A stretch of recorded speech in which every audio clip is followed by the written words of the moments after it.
우리는 계속해서 빌립보 말씀을 살펴보고 있습니다. 바울은 빌립보 성도에게 그리스도 예수의 마음인 겸손으로 다른 사람을 낮게 여기라고 말씀하였습니다. 또 자신의 일을 각각 돌아보지만 다른 사람의 일도 돌아보면서 나의 기쁨을 충만케 하라 라고 말씀하였습니다. 더 나아가서 바울은 항상 복종하여 두렵고 떨림으로 너희 구원을 이루어라 라고 말씀합니다. 왜 그렇습니까? 구원은 하나님께 소원을 두시고 행하셨기 때문이죠. 그래서 하나님께서 행하신 것이기에 반드시 성령의 역사하심으로 구원은 이루어집니다. 그러나 구원받은 성도는 하나님께 합당한 삶으로 영광을 돌려야 되는 것이죠. 언제까지요? 주님 재림하실 때까지 믿음의 경주를 다 할 것을 또한 권면하였습니다.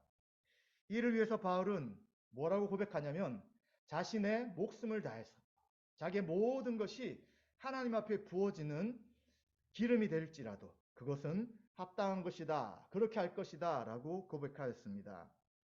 이제는 빌립보 성도들을 더 잘 돕기 위해 자신이 되고 꼭 필요하지만 빌립보 성도들에게 더 필요한 두 사람을 보내고자 합니다.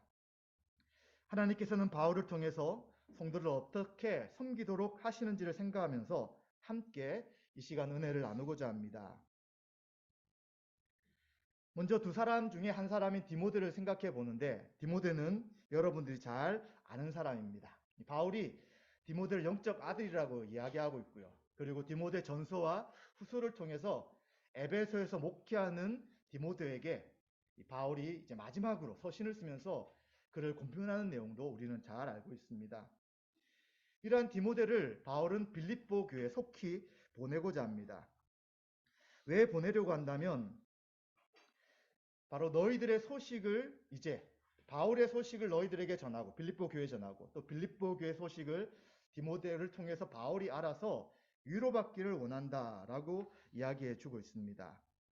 그런데 수많은 사람들이 있을 것인데 바울은 왜 디모데를 추천하냐라고 했을 때에 뜻을 같이하여 너희 사정을 진실히 생각할 자가 이밖에 없다라고 이야기합니다. 뜻을 같이 한다는 것은 같은 마음을 가진 사람이다 라는 거예요.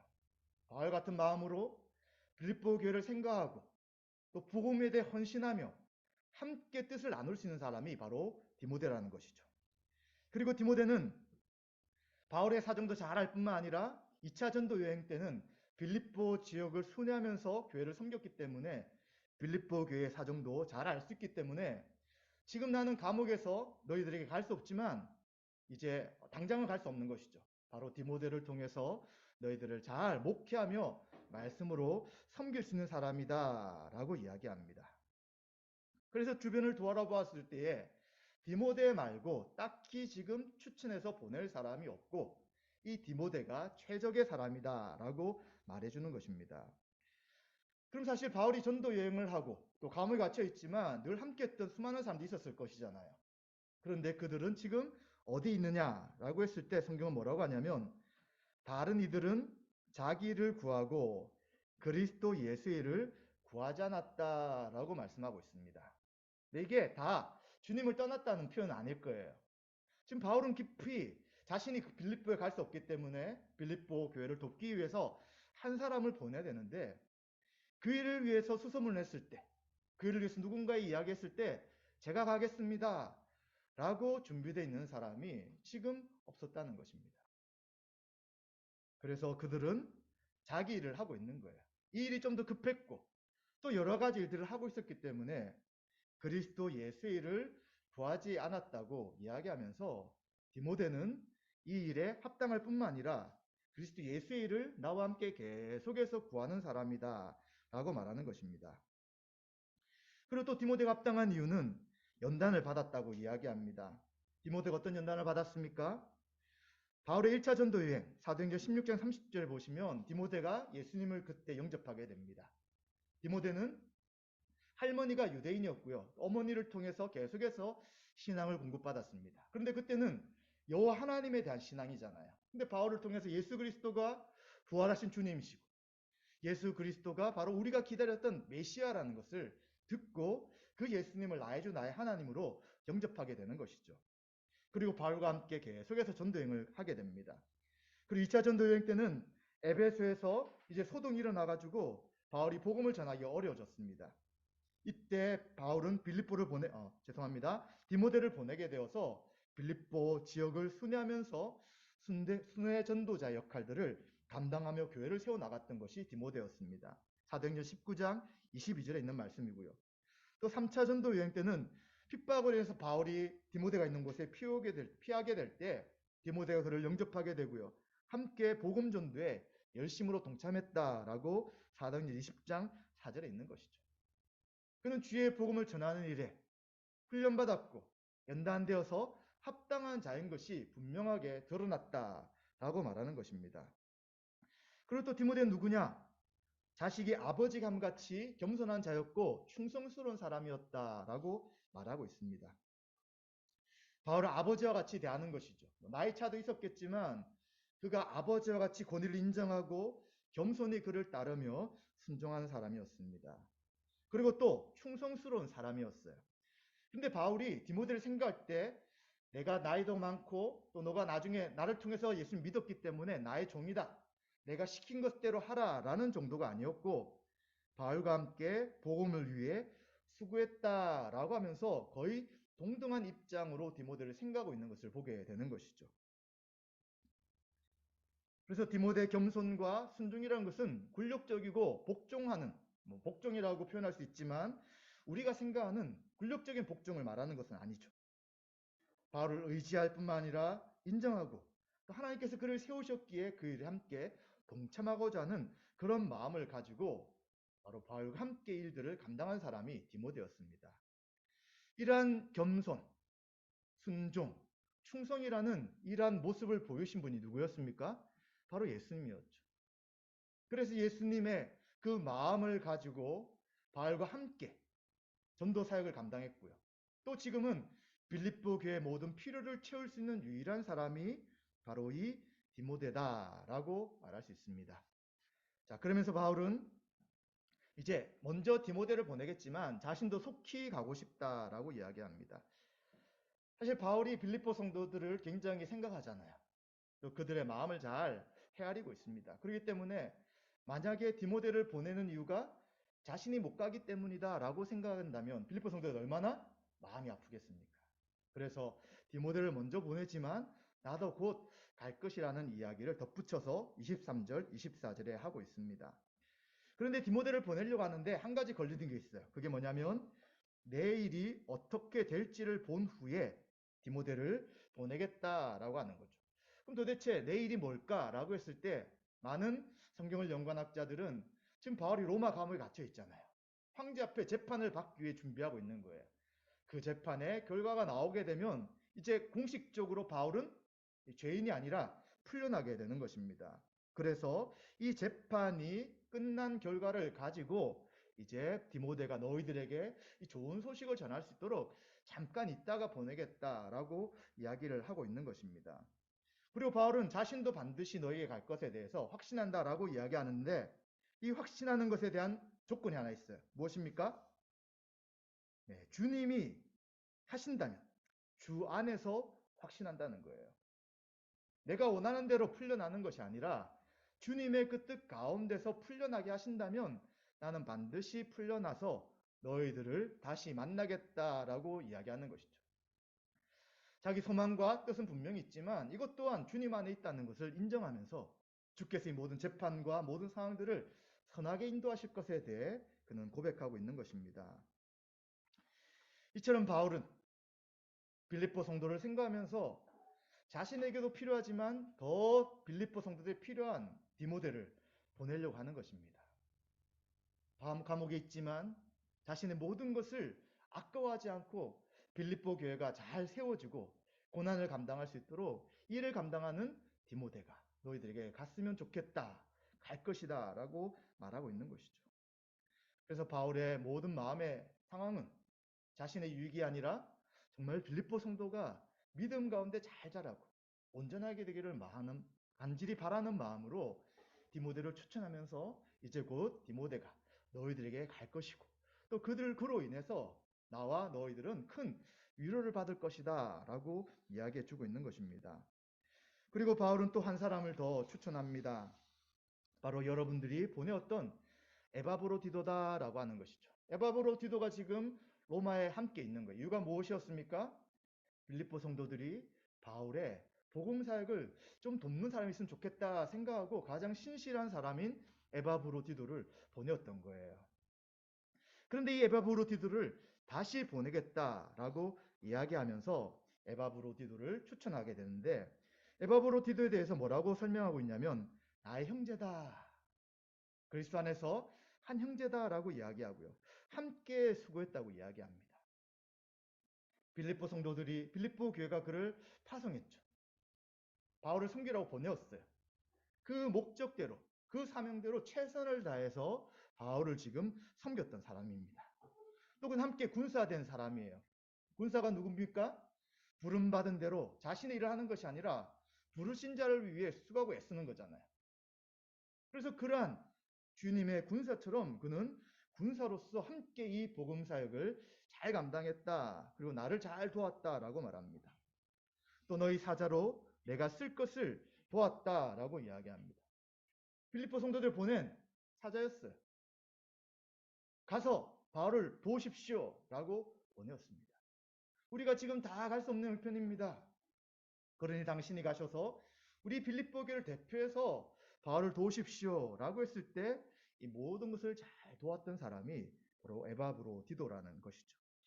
그런데 이러한 사람을 왜 바울은 또다시 보내려고 할까요? 성경에 뭐라고 하고 있냐면,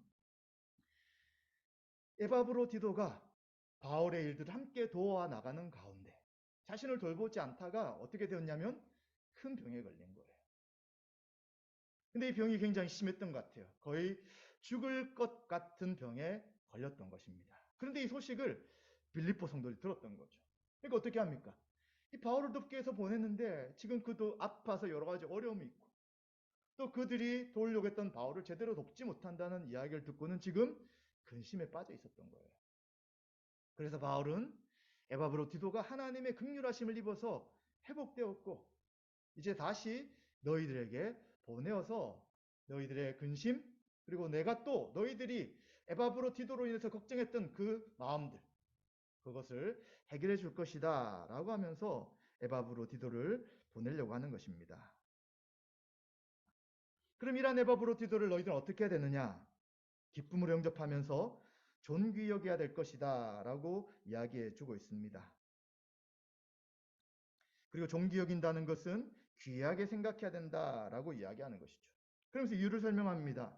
바로 에바브로디도가 그리스도를 위해서 죽게 이르렀으나 자기의 목숨을 돌보지 아니했다라고 이야기하죠. 자, 앞에도 비슷한 표현이 있었죠.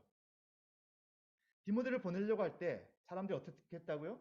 네, 자기 일을 돌보면서 자기를 신경 쓰지만 그리스도의 일은 생각지 않았다라고 하면서 디모데만 이 일 합당한 사람이다라고 말했어요. 여기서 근데 그 반대의 이야기를 하는 것이죠.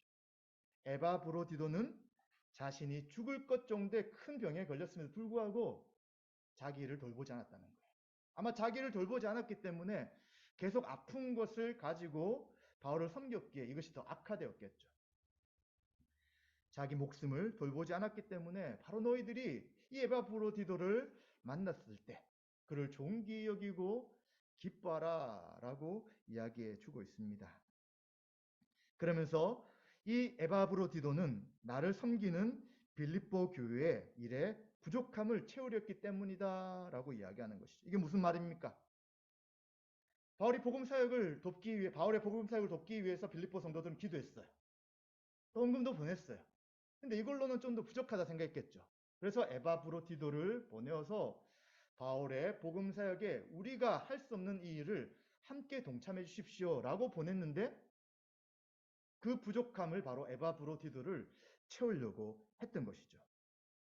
그렇기 때문에 에바브로디도는 자기의 일을 생각하지 않고 빌립보 교회가 보내려는 목적, 또 바울이 하는 이 주의 복음 전하는 이 사역에 헌신하며 최선을 다했다라는 것을 이야기해 주고 있습니다. 자, 우리는 오늘 이 두 사람에 대한 이야기를 보면서 어떻게 해야 될까요? 어떤 생각을 해야 될까요? 아마 앞부분에 예수님의 겸손에 대한 말씀들이 있었기 때문에 겸손했던 두 사람의 예를 디모데와 에바브로디도를 이야기하는 것이 아닌가, 이렇게 본문의 흐름을 볼 수도 있었을 거예요. 근데 제가 봤을 때는 그것보다는 바울에게 가장 필요한 사람이 누구였냐? 이 두 사람이었고요. 그런데 이 두 사람은 바울에게 필요한 사람이 아니라 또 빌립보 교회에도 꼭 필요한 사람이었다는 생각이 들어요. 그래서 바울은 지금 교회의 하나됨에 대한 협력하는 것에 대해서, 또 믿음의 선한 싸움을 싸우려는 것에 대해서, 그리고 자신이 너희들 위해 모든 것들을 모든 것들을 바칠 정도의 준비를 하고 있다라고 이야기하면서 갈 수 없는 이 상황 속에서 빌립보 성도를 가장 잘 도울 수 있는 방법이 두 사람을 보내는 것이다 라고 판단했다는 생각을 합니다. 그런데 이 두 사람은 바울에게 정말 필요한 사람이었어요. 디모데는 왜 필요했습니까? 영적인 아들이었어요. 그리스도 일에 헌신하면서 함께 충성스럽게 복음 사역을 할 수 있는 사람이었어요. 그리고 에바브로디도는 빌립보 교회가 바울의 전도 사역을 돕도록 보냈던 사람이기 때문에 가장 필요한 두 사람이었습니다. 그런데 자신은 자신에게 필요한 두 사람이지만 지금 자신이 없는 상황, 감옥에 있는 상황 속에서 더 빌립보 교회를 생각할 때 더 중요한 사람, 더 빌립보 교회를 잘 도울 수 있는 사람이 두 사람이었기 때문에 내가 이 두 사람을 너희들에게 지금 보내겠다라고 하는 것이죠. 그래서 바울의 마음은 어떻습니까? 마찬가지로 자기 일을 돌보는 사람이 아니라 바로 빌립보 교회를 생각하면서 그 교회의 유익을 위해 자신에게 가장 중요한 사람도 보내려는 마음을 이 바울은 가지고 있었던 것을 우리는 생각하게 됩니다. 왜 이 두 사람이 빌립보에 가장 필요한 사람이었을까요? 디모데는 바울 같은 뜻을 가지고 있어요. 다른 생각을 가지고 있는 것이 아닙니다. 1장에 보면 바울이 감옥에 갇혔을 때 같이 예수님을 전하지만 나쁜 뜻을 하는 사람 있잖아요. 내가 더 잘났어. 내가 더 훌륭한 사역자야. 바울보다 내가 더 뛰어나. 이런 시기심으로 전됐던 사람들이 있었는데 디모데는 그런 사람이 아니에요. 같은 마음, 같은 생각, 같은 뜻을 가지고 행할 수 있는 사람이고요. 더 중요한 것은 빌립보 교회 사정을 진실하게 생각할 사람이라는 거예요. 자신의 어떤 사역을 위해서 빌립보 교회를 이용하는 사람도 아니고요. 또 빌립보 교회에 보내졌는데 그곳에서 자기 일을 감당할 사람이 아니라 정말 너희들을 진실되게 생각할 사람이 디모데이기 때문에 꼭 빌립보 교회에 필요한 사람이라는 거예요. 빌립보 교회는 지금 고난 가운데 있습니다. 그리고 또 거짓 교사들이 빌립보 성도들을 어지럽게 만들고 있어요. 이럴 때 이 일을 적합하게 할 사람이 바로 디모데다라고 하는 것이죠. 그리고 에바브로디도도 빌립보 교회에 꼭 필요한 사람입니다. 에바브로디도가 아프다는 소식, 굉장히 몸이 쇠약했다는 이야기를 들으면서 빌립보 교회는 걱정하는 것이죠. 에바브로디도에 대한 걱정뿐만 아니라 에바브로디도가 바울을 잘 돕지 못한다면 이 바울의 형편이나 전도사역이 어떻게 될 것인가에 대한 그 근심으로 성도들은 계속해서 기도하며 걱정하고 있는 것이죠.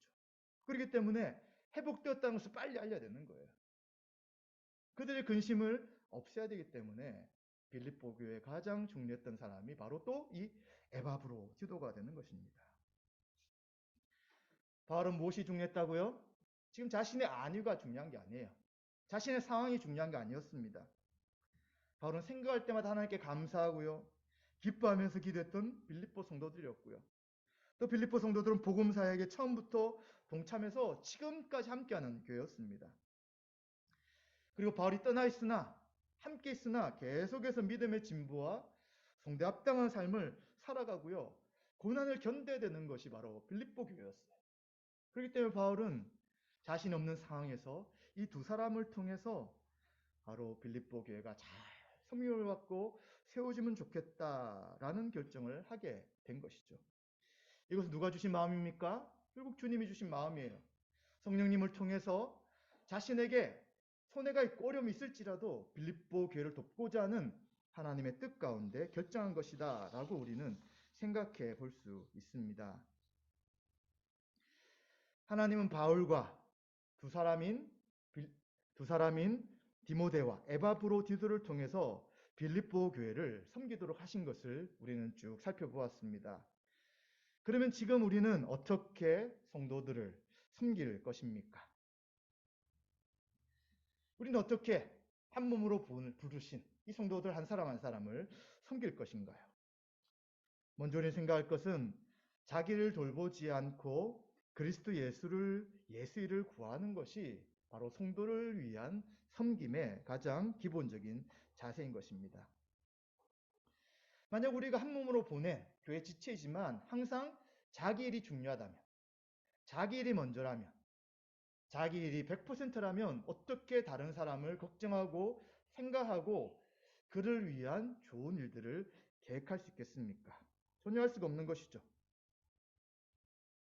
그런데 이제 우리 마음 가운데 성도들을 생각하는 마음이 있다고 생각해 보십시오. 야, 저 성도님들 생각하고 있고, 저분이 이런 상황 가운데 있고, 저분은 이런 상황 가운데 있다라는 것을 생각할 때 이제 놀라운 것은 하나님께서 우리에게 그 성도에게 어떻게 할 것인가에 대한 선한 마음을 주신다는 거예요. 마음이 있다는 것은 그를 위해 기도하게 됩니다. 기도하게 될 때 성령님께서 지혜를 주시는 거예요. 그래서 가장 적절한 일들을 계획할 수 있도록 우리를 이끌어 주시는 것이죠. 그 일들은 가만히 보시게 되면 자기를 중심에 두지 않아요. 그리스도 예수의 마음을 가지고 그리스도 예수가 가장 높아질 수 있는 방식, 나로 인해 다른 지체가 가장 유익을 얻을 수 있는 방식으로 이제 우리의 시간과 물질과 모든 것을 헌신하는 방향으로 결정하게 된다는 것입니다. 바울이 두 사람을 빌립보에 보내려고 했던 것처럼 마찬가지라는 거죠. 그렇다면 이러한 성도들을 섬기려고 할 때 가장 최우선은 무엇일까요? 어떤 것을 통해 성도들을 가장 잘 섬기고 도울 수 있을까요? 그것은 바로 말씀인 것입니다. 왜 여러 사람 중에 예수 일을 생각하고 있고 바울과 함께한 디모데를 보냈을까요? 디모데는 에베소 교회를 목회했을 때 보면 목회자로 하나님이 세운 사람이었어요. 약점도 있었죠. 좀 연약했고 육체가 약했고요. 그리고 좀 바울보다 더 월등한 그런 실력이 아니라는 생각 때문에 위축되어 있는 사람이었고요. 그리고 좀 마음도 여린 사람이었어요. 어떻게 보면 목회자로 볼 때 강력한 리더십을 가지고 있는 사람은 아니었어요. 그런데 그는 바울과 함께 하나님의 말씀, 예수 그리스도의 십자가의 복음에 대한 분명 확신을 가지고 계속의 성도들에게 복음을 전할 수 있는 그런 사람이었던 것입니다. 마찬가지죠. 우린 각자가 말씀 사역자로 부르진 않았어요. 목회자로 부르진 않았어요. 그럼 우리에게 무엇을 주셨습니까? 말씀을 주셨잖아요. 말씀. 이 말씀을 가지고 나누고 말씀으로 교제하고요. 말씀으로 은혜를 끼치는 것이 성도를 섬기는 가장 중요한 것임을 기억해야 됩니다. 이번에 청년들과 수련을 하면서 또 이제 수련의 결과를 함께 나누면서 어떤 이야기를 좀 들었냐면, 뭐 전체 이야기는 아니겠죠. 자신이 보았을 때 자신이 있는 교회 안에서도 예수님을 이야기하는 것이 좀 익숙하지 않다는 이야기를 해요. 이게 무슨 말인가 했더니 일상적인 이야기를 하고 있는데 거기서 예수님 이야기를 딱 꺼내면 이제 뻘쭘해진다는 거예요. 분위기가 사해지는 것 같고. 근데 수련회에서 어떤 조를 인도할 때 좀 성숙하지 못한 친구들이 있었던 조겠죠. 그 조에서 예수님의 이야기를 꺼내면서 분위기를 주도하는 것이 쉽지 않았다, 이런 이야기를 하더라고요. 그게 좀 깜짝 놀랐어요. 자, 우리가 예수 그리스도를 믿는다면 무슨 일을 더 많이 이야기해야 합니까? 어떤 것을 더 나눠야 합니까? 바로 말씀이잖아요. 예수님의 말씀을 나누고 예수님의 은혜를 함께 전해야 되는 것입니다. 골로새서 3장 16절 17절에 보시면 그리스도의 말씀이 너희 속에 풍성히 거하여 모든 지혜로 피차 가르치며 권면하고 시와 찬송과 신령한 노래를 부르며 감사하는 마음으로 하나님을 찬양하고 또 무엇을 하든지 말에나 이래나 다 주 예수 이름으로 하고 그를 힘입어 하나님 아버지께 감사라. 아멘. 피차 뭐로 가르친다고요? 말씀으로 가르치는 것, 피차. 그리고 시와 찬송과 신령한 노래를 부르고요. 감사한 마음으로 하나님을 찬양하고 그리고 무엇을 하든지 말에나 이래나 다 주 예수 그리스도 이름으로 하고 하나님께 감사하는 것이 성도가 교회 안에서 또 성도가 성도를 섬기는 가장 중요한 것이라는 것입니다. 근데 저도 예전에 있던 어떤 교회에서는 권사님들이 식당에서 식사하고 나머지 시간에 어떤 이야기를 하냐면, 이번 주에 핸드백을 어느 백화점 가서 샀는데 이 명품이 엄청 싸더라. 몇 퍼센트 하더라. 그러면서 핸드백 샀던 이야기, 뭐 좋은 거 먹었던 이야기, 이런 이야기로 하하호호 하면서 시간을 보내는 거예요. 정말 성도의 관심이 거기에 있나요? 그것으로 성도를 섬기고 도울 수 있나요? 우리들이 성도를 돕기 위해서는 바로 말씀 가운데 서 있어야 합니다. 그리고 말씀을 우리가 연구하고요. 그리고 우리가 받았던 은혜를 함께 나누고요. 그리고 자신의 말과 행동이 정말 그 사람들의 영적인 유익을 줄 수 있는지 생각하고 교회 안에서 지체들을 섬겨 나가야 되는 것입니다. 근데 그것이 아니라 자기 말이나 자기 생각이나 말씀과 상관없는 것을 통해서 자꾸 그런 이야기들만 한다면 과연 이것이 진정으로 성도를 세우고 섬기는 일인지 우리는 생각해 봐야 되는 것이죠. 그리고 지금 우리는 성경 연구를 하고 있습니다. 그런데 우리는 함께 하는 것이잖아요. 한 사람이 하는 것이 아니라 여러 사람이 함께해서 말씀을 함께 풍성히 나누는 거예요. 그런데 자신이 해야 할 영역을 하지 않는다면 어떻게 됩니까? 계속 공간이 비는 거예요. 성경을 잘 못 볼 수도 있어요. 시간이 너무 없을 수도 있어요. 근데 실제로 24시간 동안 우리가 하는 일들이 무엇인지 본다면 시간이 없어서 말씀 못 봤어요 하는 것은 사실은 다 핑계가 될 수 있는 것입니다. 다르게 생각한다면 자기 일에 집중하고 있는 거예요. 그리스도 예수의 일을 생각하면서 성도를 성령님께서 나에게 주시는 말씀을 어떻게 섬길 것인가에 대한 생각보다는 자기 일에 더 관심을 갖고 있기 때문에 결국 말씀을 대하고 읽을 수 있는 시간이 부족해지는 것이죠. 그런 자세로 교회에 와서 말씀을 나눌 때 어떻게 됩니까? 다른 이야기도 잘 안 들려요. 별로 그런 이야기에 관심이 없어요. 잘 와닿지도 않을 것입니다. 그렇기 때문에 우리는 각자가 일주일 동안 말씀을 연구해야 되는 거예요. 그리고 그 연구한 말씀을 함께 나눠야 되는 것이죠. 말씀을 붙잡고 씨름했던 것을 같이 나누면서 성도들에게 유익을 주는 것이 당연한 것이 되어야 되는 것입니다. 일단 우리는 어떻게 성도를 섬겨야 합니까? 에바브로 디도의 예를 보았을 때에 성도의 교제가 풍성하도록 인도하시는 것입니다. 어떻게 합니까? 빌립보 성도들이 바울의 복음 사역을 돕기 위해 물질과 함께 에바브로 디도를 보내잖아요. 뭐 하는 것입니까? 바울의 복음 사역에 함께 동참하는 것입니다. 어떻게 성도를 돕는다고요? 성도가 또 교회가 함께하는 이 사역에 적극적으로 헌신하는 것입니다. 같이 기도하는 것이고요. 같이 물질을 헌금하는 것이고요. 또 그 일에 실제적으로 몸과 시간을 쓰는 것이고요. 또 교회가 함께 복음을 전할 때 함께 전도해 나가는 것입니다. 이게 쉽지 않죠? 그런데 왜 쉽지 않는가를 생각해 본다면 결국 이것도 자기 일을 더 많이 생각하기 때문인 것입니다. 내가 지금 이게 부족한데, 이걸 해야 되는데, 또 나는 이런데, 저런데, 이런 것들이 가득 차 있을 때에 이런 것은 우리에게 중요한 게 아니에요. 내가 좋은 것, 내가 하고 싶은 것, 내가 편한 것, 내가 할 것에 대해서 하면서 나머지 일에 대해서는 알아서 되겠지라고 생각해 버리는 것입니다. 그럼 어떻게 성도들이 함께 기뻐하고 함께 교제를 나눌 수 있을까요? 어떤 사람은 애쓰고 수고하는데 어떤 사람 관심이 없어요. 어떤 사람 함께 나가려고 하는데 어떤 사람은 그래 그렇게 되겠지라고 한다면 어떻게 함께 교제하고 즐거울 수 있겠습니까? 어떻게 힘이 되겠습니까? 그래서 우리는 서로 그리스도 안에서 교제하고 함께 주의 일들을 한 것을 나눌 때 이것이 큰 기쁨이 되는 것입니다. 우리 나눔을 잘 생각해 보세요. 항상 이 나눔이 자신의 개인적인 일을 이야기할 때는 뭔가 끝난 다음에 그렇지 하고 끝나버려요. 진짜 마음 가운데 주님이 주신 기쁨과 평강은 잘 없어요. 당연히 자기가 집중하는 일을 이야기했기 때문이에요. 그래 저런 일이 있구나. 저러면 좋겠구나. 근데 그 이야기가 계속 반복된다면 결국은 서로에게 도움이 되는 힘을 주는 것이 아닌 거예요. 그러나 만약 우리가 주의 일이 있어요. 주의 일. 그 일을 함께 썼어요. 함께 동참했어요. 근데 그것에 대한 결과가 이렇다. 이런 어려움이 있을 때 이걸 나누면 어쩔 땐 좀 부담스럽고 힘들 수도 있지만 그 열매나 그 과정이 하나님이 기뻐하신 일이기 때문에 우리 가운데 기쁨과 평강이 자연스럽게 있는 것입니다. 우린 그것을 생각해야 되는 것이에요. 당연히 우리는 어렵죠. 고난이 많죠. 안 되는 일들이 더 많이 생기죠. 답답하죠.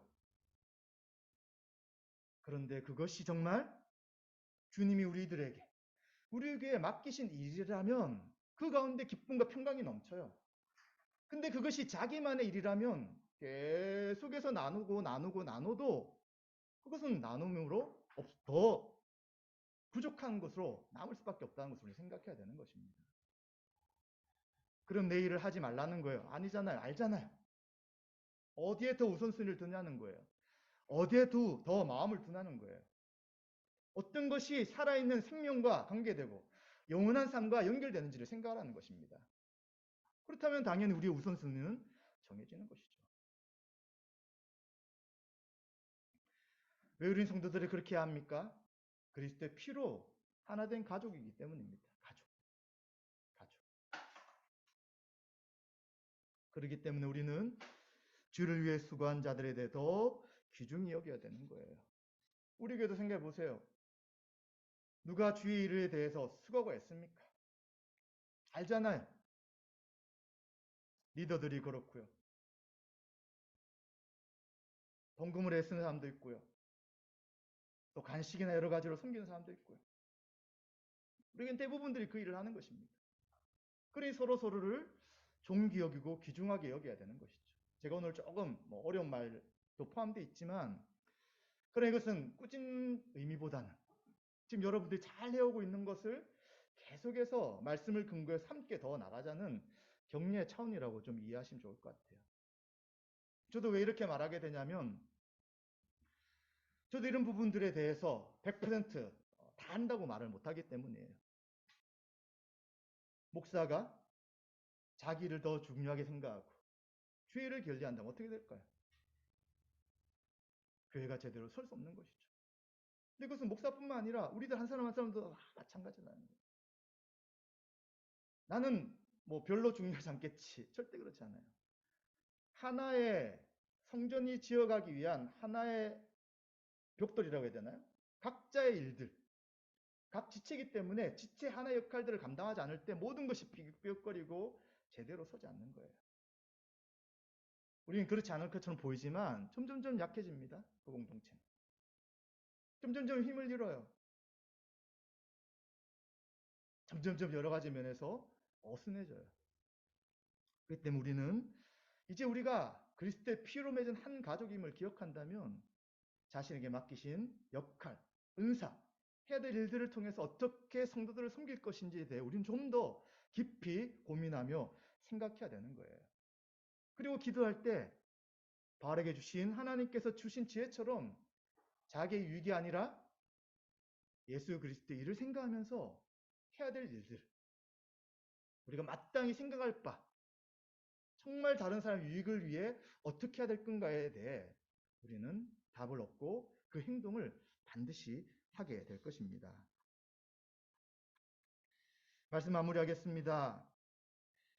여러분 한번 생각해 보셨나요? 왜 하나님께서 여러분들을 세우신 교회 공동체로 부르셨는지. 제가 생각했을 때는 하나님 보시기에 우리 교회 공동체로 부르신 합당한 사람들이라고 해서 부르셨다고 저는 생각합니다. 그렇다면 합당한 사람들이라면 지체로서 합당한 역할들을 할 사람들인 거예요. 그렇다면 우리는 뭘 하는 것이라고요? 자기 일에 최선을 다하고 자기 일에 모든 시간을 두는 것뿐만 아니라 주 예수 일에 헌신하는 사람이 되어야 되는 것입니다. 주 예수 일에 헌신하는 사람들이라는 것은 다른 지체를 생각하는 거예요. 다른 지체를 섬기는 것이고요. 우리에게 목적을 생각하며 그 목적에 함께 동참하는 사람들이라는 것입니다. 자기만을 돌보고 자기 일만 하는 것은 우리를 교회로 부르신 목적이 아니라는 것을 다시 한 번 더 생각해야 합니다. 이제 우리 성도들 섬길 때 말씀으로 섬기며 교제해야 합니다. 말씀을 듣고 배울 뿐만 아니라 함께 나누며 함께 섬겨야 되는 것이 우리 성도들의 목적 사명이에요. 그리고 우리는 가족으로 사랑으로 서로를 귀하게 대해야 합니다. 지금도 사실 너무나도 서로를 존귀 여기고 잘 대하고 있어요. 이 정도 됐다가 아니라 더 주님께 주신 지혜가 있다면 더 존귀하게 대할 수 있는 것을 생각하자는 것입니다. 그리고 그 각자의 필요가 무엇인지에 대해서 우리가 좀 더 관심을 기울이자는 것입니다. 성령님을 통해 지체를 사랑하게 되면 방법이 생깁니다. 어떻게 해야 할지 지혜를 주십니다.